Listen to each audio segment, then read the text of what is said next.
Halo teman-teman, balik lagi bersama Kamar Film. Kali ini saya akan membahas sebuah film berjudul Snowpiercer yang dirilis pada tahun 2013. Film ini disutradari oleh Bong Joon-ho, sutradara yang baru saja memenangi Oscar berkat filmnya Parasite. Sebelum itu, tak bosan-bosan saya kasih tahu kalau video ini berisikan spoiler. Jadi untuk kalian yang ingin menonton film Snowpiercer, kalian pasti tahu harus ngapain. Jadi langsung aja kita mulai.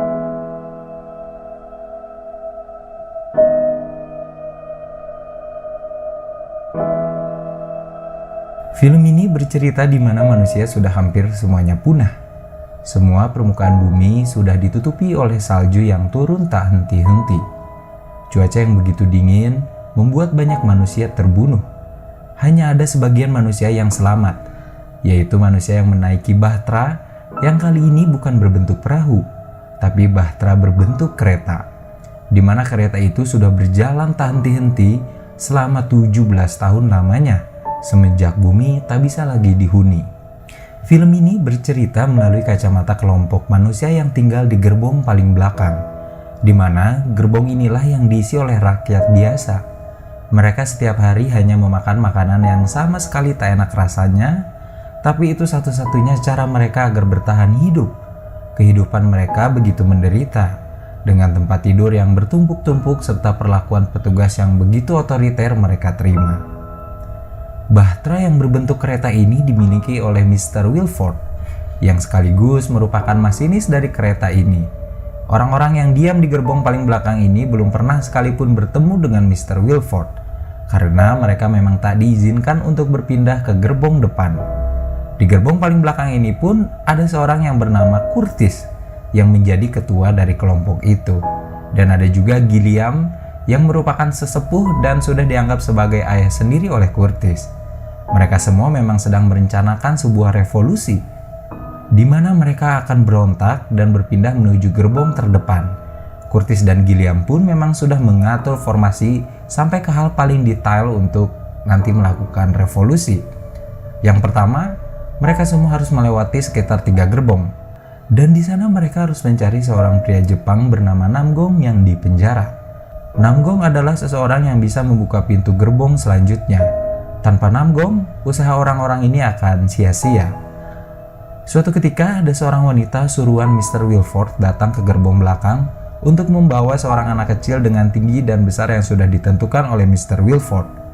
Jelas saja hal itu sontak membuat Curtis semakin ingin melakukan revolusi. Bukan hanya Curtis, tapi sebagian besar orang yang ada di gerbong belakang memang menginginkan revolusi, karena sudah tak tahan hidup di sana. Revolusi pun terjadi. Mereka semua saling bantu-membantu untuk mengangkat sebuah pipa panjang yang sudah mereka bikin sebelumnya. Hal itu dilakukan untuk menahan agar pintu tak tertutup. Akhirnya mereka pun berhasil menuju gerbong di mana Namgong berada. Di dalam penjara itu ternyata Namgong tak sendiri. Di sebelahnya ada juga putrinya yang berumur 17 tahun, di mana sudah sejak lahir putrinya berada dalam kereta itu. Namgong dan putrinya menginginkan imbalan untuk membantu mereka membuka gerbong, yaitu sebuah kronol. Kronol sendiri adalah sebuah limbah industri yang bisa membuat halusinasi. Akhirnya mereka semua pun sepakat akan imbalan Namgong. Pintu gerbong pertama Namgong buka, tapi di sana tak ada siapapun. Orang-orang sudah melarikan diri ke depan. Tak lama kemudian sinar matahari dari luar masuk ke dalam bahtera kereta itu melalui jendela. Di luar sana, mereka semua melihat keadaan daratan yang sudah lama mereka tak lihat. Di luar masih beku. Salju masih saja terus turun menutupi semuanya. Tak ada yang tersisa di sana.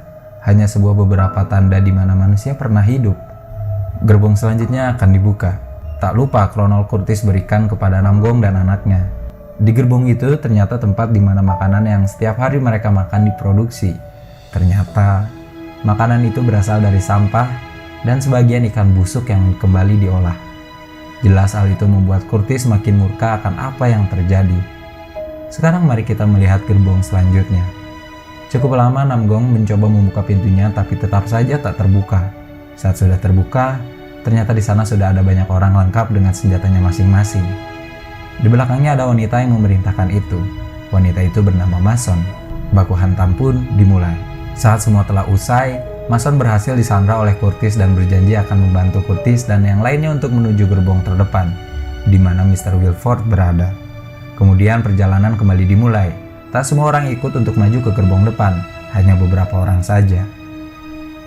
Saat pintu dibuka, sekarang kita akan diperlihatkan bagaimana di gerbong itu penuh dengan tanaman hijau. Keadaan di sana begitu jauh berbeda dengan gerbong tempat Curtis dan kaumnya berada. Mereka semua keheranan. Ini adalah pertama kalinya untuk mereka melihat tanaman lagi semenjak bumi dilanda kepunahan. Gerbong selanjutnya, kita akan melihat sebuah akuarium besar layaknya SeaWorld di Taman Impian Jaya Ancol. Tapi ini di dalam kereta. Mereka semua terpesona dengan apa yang mereka lihat. Di sana ada sebuah restoran kecil yang buka hanya setahun 2 kali dan hanya menghidangkan sushi. Untuk pertama kalinya akhirnya mereka memakan makanan yang begitu enak. Di depannya ada jendela, di sana terlihat jelas bagaimana keadaan daratan yang begitu lumpuh total. Semua ditutupi oleh es, membeku, tak ada satupun manusia yang bisa bertahan hidup di luar sana. Perjalanan kembali dimulai. Di gerbong ini kita akan melihat bagaimana daging-daging diproduksi. Mereka kembali termenung atas apa yang mereka lihat. Sekarang kita beralih ke gerbong selanjutnya.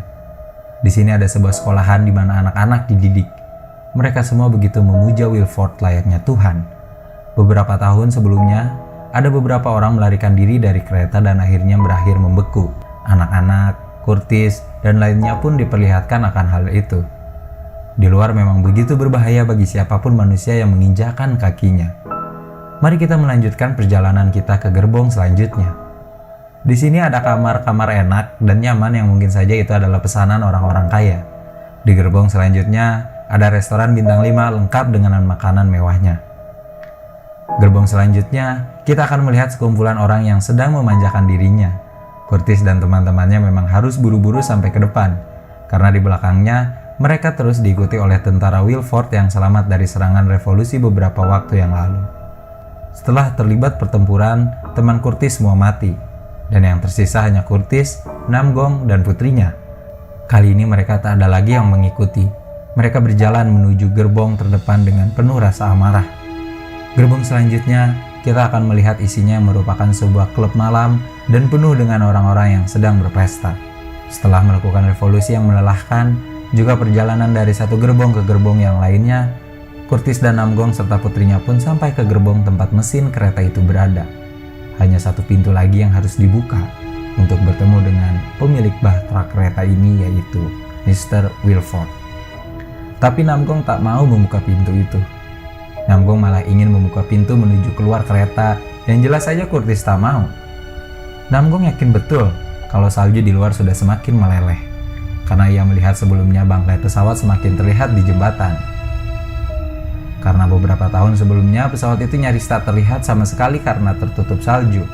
Saat Namgong hendak meledakkan pintu keluar, seorang wanita datang dari ruangan Wilford dan menembak Namgong.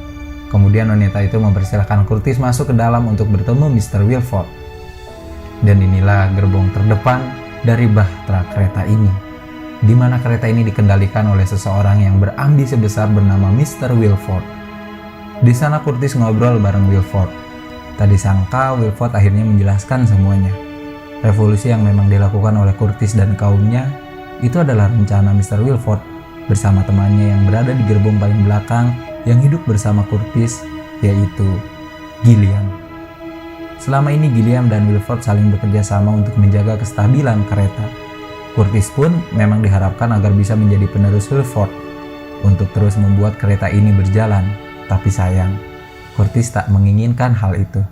Di bawah lantai, akhirnya Curtis menemukan seorang anak temannya yang diambil paksa beberapa waktu yang lalu itu. Curtis pun menyelamatkan anak itu.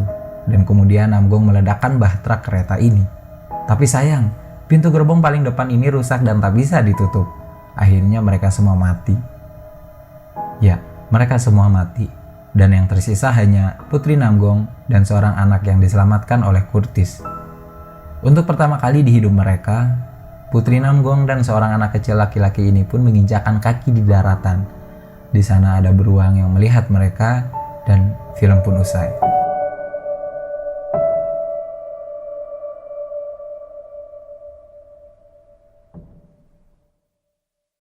Sebenarnya endingnya agak bikin bete juga ya, karena gak ngejelasin apa-apa. Atau mungkin beruang itu bisa jadi suatu simbol yang harus dipecahkan. Yang saya pikirin sih ada dua kemungkinan, antara beruang itu simbol kalau makhluk hidup sudah bisa menjalankan kehidupan lagi di bumi karena salju mulai menipis dan cuaca sudah tak begitu dingin, atau mungkin juga beruang ini malah merupakan simbol di mana Putri Namgong dan anak kecil ini bakal dimakan hidup-hidup. Lalu kemudian hal itu membuat keseluruhan manusia sudah tak ada yang tersisa satupun di muka bumi. Nah itu dia keseluruhan alur cerita film Snowpiercer. Film yang menceritakan sebuah bahtera kereta yang menyelamatkan manusia di akhir masa kepunahan manusia karena salju yang turun tak henti-henti. Untuk kalian yang memang ingin request film untuk dibahas, komen aja di kolom komentar. Juga yang punya kritik dan saran, jangan sungkan-sungkan untuk komen juga. Terima kasih, sampai ketemu di episode selanjutnya dan wassalamualaikum warahmatullahi wabarakatuh.